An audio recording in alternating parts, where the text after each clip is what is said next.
Let's look at some street flourishes for the classic Brazilian Jiu-Jitsu finishes from this position.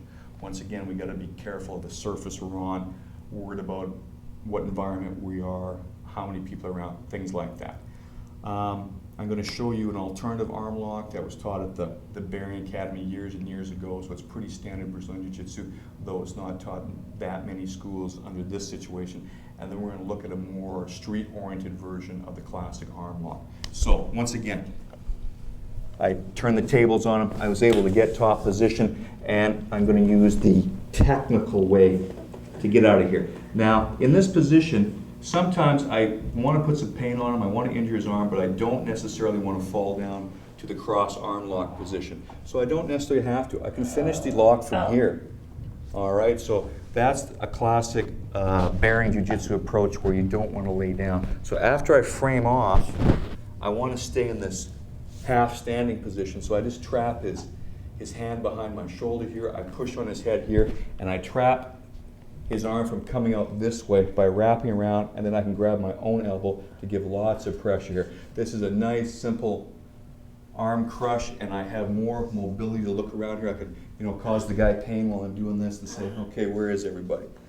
That's a good alternative that comes right out of the classic frame-off position as long as you keep his arm trapped behind your head, and I don't have to lay down for the cross arm lock, which is a stronger arm lock, but puts you in a more vulnerable position if you're worried about somebody interfering in the fight.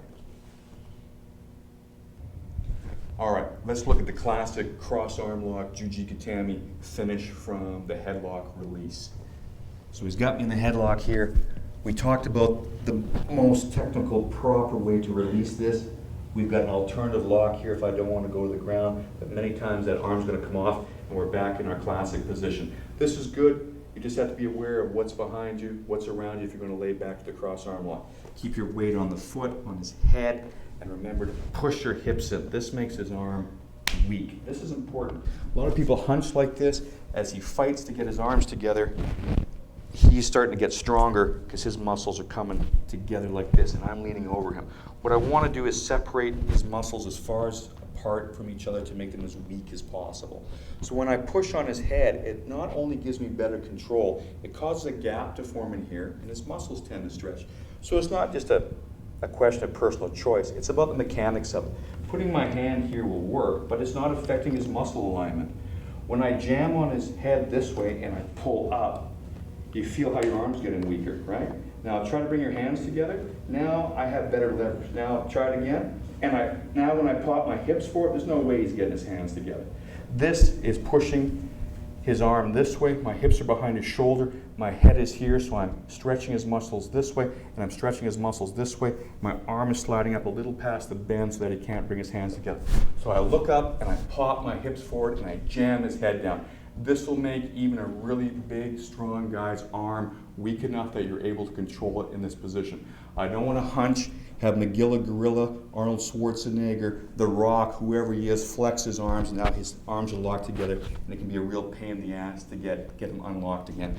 So from the beginning, you want to be thinking about that. As soon as this happens, boom, I pop my hips, I jam his head down, and I make sure I'm getting those muscles stretched. This is the correct technical way to do an arm lock under any circumstances. Now from here, I swing that leg around, and I trap him in tight.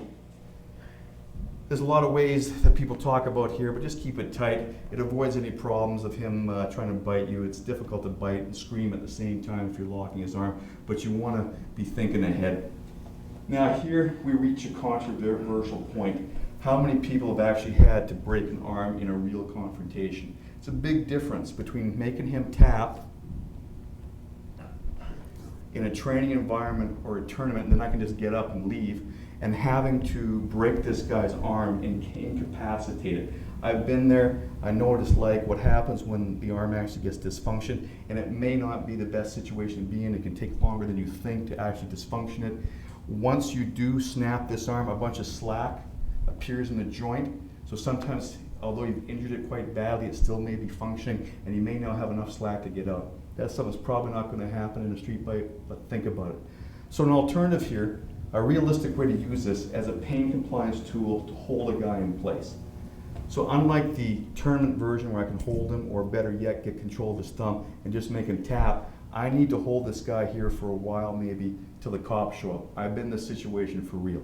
So a good alternative is to put his arm under your armpit like this.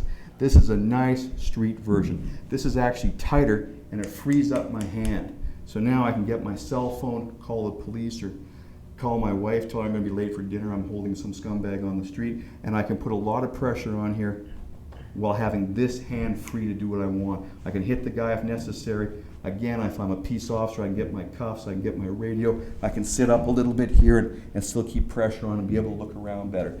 This is a more street-oriented version of this cross arm lock.